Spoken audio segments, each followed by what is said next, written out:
Hey there, Brainiac, welcome! A gente vai dar continuidade ao nosso módulo de neurologia e no vídeo de hoje a gente vai dar início à nossa série de neurovascularização. Nesse primeiro vídeo a gente fala sobre a irrigação arterial do nosso encéfalo e no segundo vídeo a gente fala sobre a drenagem venosa, sobre as veias que passam pelo encéfalo, tudo bem? Então já vou compartilhar minha tela aqui com vocês para a gente dar início aos nossos estudos. Pessoal, igual eu comentei com vocês, o tema da nossa aula de hoje, então, ele vai ser mais focado na irrigação arterial que a gente tem no nosso encéfalo, para no segundo vídeo a gente falar sobre a drenagem venosa, tá bom? E galera, quando a gente fala de irrigação arterial encefálica, a gente tem que pensar que a gente tem dois sistemas de irrigação. A gente tem um sistema de irrigação anterior e um sistema de irrigação posterior. O sistema de irrigação anterior, ele é dado pela artéria carótida interna. E o sistema de irrigação posterior, ele é dado pelas artérias vertebrais.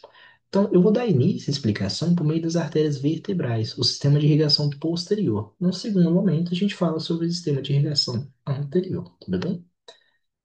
Pessoal, igual eu comentei com vocês, o sistema de irrigação posterior, ele é dado pelas artérias vertebrais.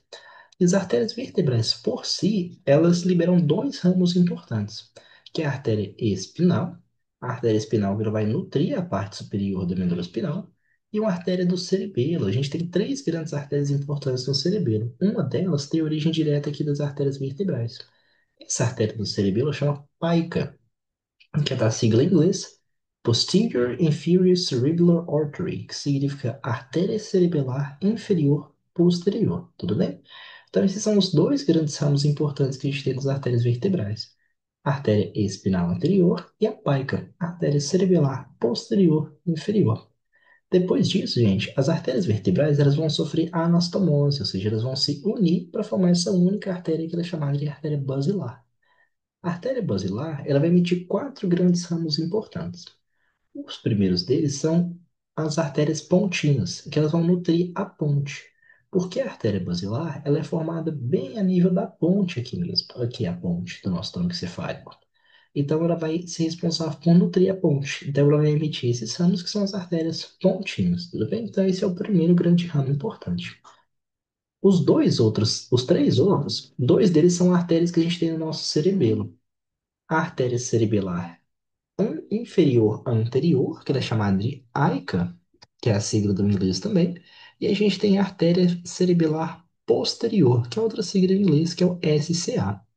Então, além da AICA, artéria cerebelar anterior e inferior, e da SCA, que é a artéria cerebelar superior, e das artérias pontinas, lá em cima da artéria basilar, ela vai emitir um ramo muito importante também, que é a artéria cerebral posterior, que ela vai irrigar as regiões posteriores lá do nosso cérebro, então principalmente o nosso lobo occipital, tá bom? Então, passando mais uma vez com vocês, pessoal, as artérias vertebrais elas vão emitir dois ramos importantes, que é a artéria espinal e a paica, que é a artéria cerebelar posterior e inferior. Depois disso, elas se unem, elas sofrem anastomose, formando a artéria basilar.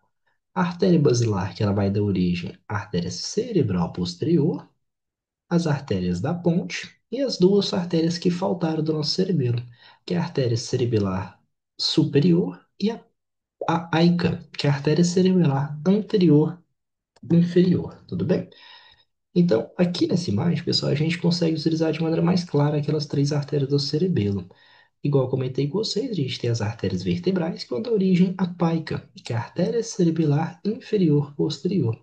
Depois, as artérias vertebrais elas vão se unir, ou seja, elas vão sofrer anastomose para formar a artéria basilar, que vai dar origem lá em cima às artérias cerebrais posteriores, mas elas vão dar origem também às artérias do cerebelo, que é a artéria cerebelar superior e a AICA, que é a artéria cerebelar inferior anterior. Tudo bem? Nessa terceira imagem, pessoal, a gente consegue visualizar aquela mesma questão que a gente tinha comentado anteriormente. As artérias vertebrais de ambos os lados, elas vão sofrer anastomose, elas vão se juntar, ou seja, elas vão formar a artéria basilar, e da artéria basilar, elas vão emitir as artérias cerebrais posteriores, tá bom? Mais aquelas duas artérias do cerebelo e as artérias da ponte, ok? Pessoal, é isso que a gente tem que saber com relação ao sistema de irrigação posterior. Agora a gente fala sobre o sistema de irrigação anterior, e depois a gente vai entender como é que esse sistema de irrigação anterior ele se comunica com o sistema de irrigação posterior, tá bom? Então, deixa eu voltar naquela primeira imagem que a gente falou. E, igual eu tinha comentado com vocês, gente, o sistema de irrigação anterior do encéfalo, ele é dado pela artéria carótida interna, tá bom? Então, a artéria carótida interna ela vai passar pelo seio venoso e ela vai dar origem a duas principais artérias, que é a artéria cerebral anterior e a artéria cerebral média, tá bom? A artéria cerebral média ela vai ser a principal delas. Ela vai emitir vários ramos, então ela vai nutrir a maior parte do nosso encéfalo.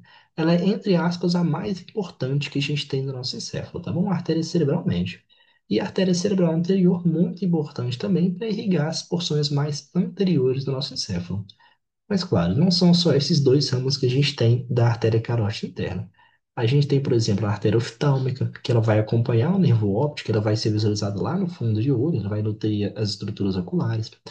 A gente tem uma artéria, por exemplo, hipofisária, que ela vai nutrir a hipófise. A gente tem uma artéria que chama coroideia anterior, que ela vai nutrir os núcleos da base, a cápsula interna. Estruturas límbicas, então hipocampo, a amígdala. Mas o principal da gente saber é que a artéria carótida interna, ela vai se ramificar, principalmente a artéria cerebral anterior e a artéria cerebral média. Também a artéria oftálmica, tá bom? Então, pessoal, aqui a gente consegue utilizar aquelas mesmas questões que a gente tinha falado então. O sistema de irrigação posterior, que a gente já falou, artérias vertebrais que se unem para formar a artéria basilar e formar a artéria cerebral posterior. Mas aqui que a gente falou sobre o sistema de irrigação anterior.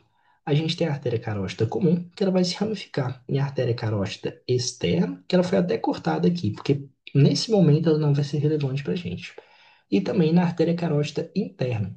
A artéria carótida interna, que ela vai dar origem à artéria cerebral média, que é a principal artéria, ela vai irrigar a maior parte do nosso encéfalo, e também ela vai dar origem à artéria cerebral anterior, tudo bem? E aqui também a artéria oftálmica, ok? Que vai acompanhar o nervo óptico, vai nutrir aquelas estruturas relacionadas com o nosso globo ocular. Mas uma questão que eu queria chamar a atenção de vocês agora, pessoal, vocês estão vendo que as artérias cerebrais anteriores, elas são juntadas? Então elas se juntam, elas se comunicam por meio da artéria comunicante anterior, tá bom? O motivo pelo qual a gente tem essa artéria comunicante anterior é para caso tenha uma obstrução de algum desses vasos sanguíneos. Então a gente vai ter várias origens para levar o sangue para o mesmo lugar. Então, por exemplo, se a gente tiver uma obstrução da artéria cerebral anterior desse lado, teoricamente a gente não conseguiria levar sangue para esse lado. Mas o fato de a gente ter essa pequena artéria, que é a artéria comunicante anterior, faz que a gente possa pegar o sangue, passar ele pela artéria comunicante anterior e levar ele para os dois lados, caso tenha uma obstrução aqui. Claro, não vai ser tão efetivo como se esse lado não tivesse obstruído, mas já é o suficiente para a gente quebrar um galho, tá bom? Então, essa é a grande importância da nossa artéria comunicante anterior. E tem essa outra artéria muito importante também, pessoal, que ela vai comunicar o sistema de irrigação posterior com o sistema de irrigação anterior. Ela é chamada de artéria comunicante posterior, tá bom?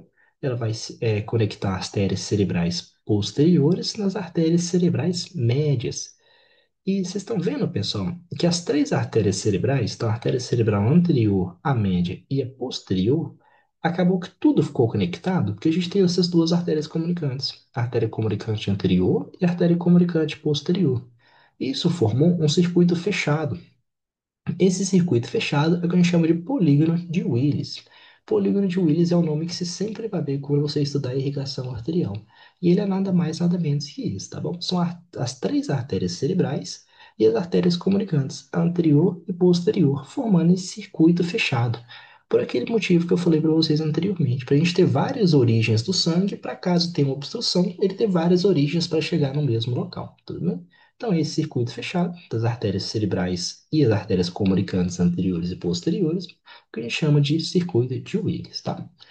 Aqui nessa imagem, a gente consegue visualizar o circuito de Willis também. Agora, de maneira um pouquinho mais detalhada, para a gente visualizar algumas artérias importantes que a gente não tinha visto anteriormente. Então, por exemplo, aqui só recapitulando então. Então, a gente tem as artérias vertebrais, que se unem para formar a artéria basilar, que vai dar origem à artéria cerebral posterior. A artéria cerebral posterior vai se comunicar com a artéria cerebral média por meio da artéria comunicante posterior, e as artérias cerebrais anteriores vão se comunicar entre si por meio da artéria comunicante anterior, tá bom? Mas aqui nessa imagem a gente consegue visualizar um pouquinho além. A gente consegue visualizar, por exemplo, essa artéria, que é a artéria estriada medial distal, ou artéria de Hebner. Essa artéria de Hebner, ela é muito importante para nutrir os núcleos da base também. Então, eu tinha até falado de uma artéria que chama coroidea. A artéria coroidea, junto com essa artéria de Hebner, ela vai nutrir os núcleos da base e a cápsula interna, ok? Aquela artéria que eu comentei no início do vídeo, a artéria hipofisária superior, então ela vai nutrir a hipófise. Aquelas artérias que a gente comentou também, falando sobre a artéria basilar, as artérias da ponte, que vão nutrir a ponte lá do nosso tronco encefálico. Então, aqui nessa imagem, a gente consegue visualizar aquela mesma questão que a gente tinha visto, do polímero de Wilson, e algumas outras artérias importantes também. A artéria do labirinto, que ela vem lá da aica, a artéria do labirinto, que ela vai lá para o labirinto, que é aquela estrutura do nosso ouvido interno, para nutrir ele também, tá bom? Então, essa imagem eu trouxe só para a gente conseguir visualizar essas algumas outras artérias, junto com o polígono de Wilson, que é aquele mesmo que a gente tinha visto aqui das artérias cerebrais, aí as artérias comunicantes anteriores e posteriores, tá bom? Pessoal, essa imagem eu coloquei só para a gente ver a nutrição dos núcleos da base. Então, igual eu tinha comentado com vocês, a artéria estriada medial distal, ou artéria de Halmler, que ela vai nutrir os núcleos da base, junto com a artéria coroidea anterior, e junto também com essas outras artérias menores, que são as artérias centrais anterolaterais, tá bom? Elas vão ser muito importantes para nutrir os núcleos da base e a cápsula interna, ok? E aqui a gente consegue visualizar também outras duas artérias, que são a artéria pericalosa e a artéria caloso marginal. Para isso, pessoal, eu trouxe uma imagem que é do canal Anatomia, Papel e Caneta. Um canal sensacional, eles explicam super bem qualquer conceito de medicina. Mas eu trouxe essa imagem para a gente entender um pouquinho melhor sobre essas duas artérias aqui. Então, o que que acontece? Aqui a gente tem a nossa artéria cerebral anterior, que a gente já conhece ela. E essa artéria cerebral anterior, ela vai começar a circular o nosso corpo caloso. E ela vai receber o nome de artéria pericalosa, porque ela circula o corpo caloso. E além da artéria pericalosa, ela vai emitir um ramo também, mais superior, que é a artéria caloso marginal. Que é justamente isso que a gente está vendo. Então, a artéria cerebral anterior vai circular o corpo caloso e vira artéria pericalosa. Vai passar lá por cima, na região mais superior, via artérias caloso-marginais, tudo bem? Outra questão interessante também é que essa artéria pericalosa, ela vai continuar, e ela vai sofrer anastomose, ela vai se juntar lá com a artéria cerebral posterior, para irrigar o lobo occipital. Então, ela vai emitir dois ramos do lobo occipital, que é a artéria parieto-occipital e a artéria calcarina. Para quem já estudou os giros e os sulcos, fica bem tranquilo da gente entender isso aqui. A gente tem aqueles espaços, esses são os dois principais espaços, dois principais sulcos que a gente tem no nosso lobo occipital.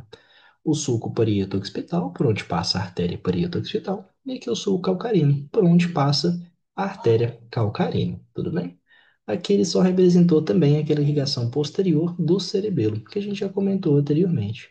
A artéria vertebral, que dá origem à paica, e a artéria basilar, que vai dar origem à aica e à SCA, tá bom? A paica, que é a artéria cerebelar posterior inferior, a aica, artéria cerebelar inferior anterior, e a SCA, que é a artéria cerebelar superior, tá bom? E pessoal, essa imagem eu trouxe só para a gente conseguir ver aquela questão que eu tinha falado anteriormente com vocês. Por que que a artéria cerebral média ela vai irrigar a maior parte? Por que que ela seria teoricamente mais importante do que as outras? Porque ela vai irrigar essa grande parte aqui do nosso córtex cerebral, que seria a parte mais nobre do nosso sistema nervoso, digamos assim, né? Então aqui a gente consegue visualizar a artéria cerebral anterior, que ela vai irrigar as regiões anteriores do nosso cérebro, e a artéria cerebral posterior, que vai irrigar as regiões posteriores do cérebro. E toda essa região seria irrigada então pela artéria cerebral média, que ela vai emitir vários ramos. O ramo fronto-basilar, o ramo pré-frontal, o ramo do sulco pré-central, do sulco central, do sulco pós-central, artéria parietal posterior, artéria do giro angular, os ramos temporais, superior, médio e inferior. E então, essa é a questão que eu queria falar com vocês, que a artéria cerebral, a artéria cerebral média, ela vai emitir esses vários ramos e por isso, então, que ela vai irrigar a maior parte do córtex, tá bom? Geralmente não precisa saber todos esses nomes, o mais importante é a gente saber que a artéria cerebral média, ela é muito importante, ela irriga a maior parte do nosso cérebro justamente por conta disso, por emitir esses vários ramos, tudo bem? E, pessoal, aqui a gente traz essa mesma questão que eu falei com vocês. Qual é a parte que é irrigada por cada artéria? A gente fala aqui das artérias cerebrais, então. Então, a artéria cerebral média, que eu comentei com vocês, ela vai irrigar toda essa parte maior aqui do nosso encéfalo. A artéria cerebral anterior vai irrigar essa porção mais anterior. E a artéria cerebral posterior vai irrigar essa porção mais posterior. Então, ela está mais relacionada com o lobo occipital. Tudo bem? E quando a gente tem um dano em alguma dessas artérias, por exemplo, a gente tem um AVC, seja ele hemorrágico, seja ele isquêmico, se ele for na artéria cerebral anterior, por exemplo, a pessoa ela tende a ter distúrbios tanto motores quanto sensoriais, principalmente nos membros inferiores. Quando a gente tem um AVC na artéria cerebral média, seria de maior impacto. Então, ela teria geralmente problemas motores e problemas sensitivos no corpo todo, tanto membros inferiores quanto membros superiores, geralmente problemas na fala também, porque afeta tanto a área que está relacionada com a motricidade da fala, quanto a compreensão da fala, que é a área de Wernicke, que é a área de Broca. E quando a pessoa ela tem um AVC na artéria cerebral posterior, vai ter problemas relacionados com o lobo occipital, então principalmente relacionados à visão, tá bom? Essa é uma forma assim, mais grosseira da gente identificar onde possivelmente o AVC ele aconteceu, ok? E aqui a gente visualiza a irrigação do tronco encefálico e do cerebelo. Não precisa quebrar muita cabeça também, porque as artérias elas fazem jus ao nome. Então, são três grandes artérias do cerebelo: a artéria cerebelar superior, que irriga a região superior, a áica, que é a artéria cerebral anterior e inferior, que ela vai irrigar a região inferior e anterior, e a paica, que é a artéria cerebelar inferior posterior, vai irrigar a região inferior e posterior. E aqui também é chamar atenção para a ponte, que ela vai ser irrigada pela artéria basilar, que ela vai remeter aqueles ramos que são as artérias pontilas, tudo bem? E aqui o mesmo encéfalo ele vai ser irrigado pela artéria cerebral posterior, tá bom? Então, pessoal, mas é isso que eu queria falar com vocês na aula de hoje. Espero de coração ter ajudado. Qualquer dúvida, vocês fiquem à vontade para me chamar, tudo bem? Até mais.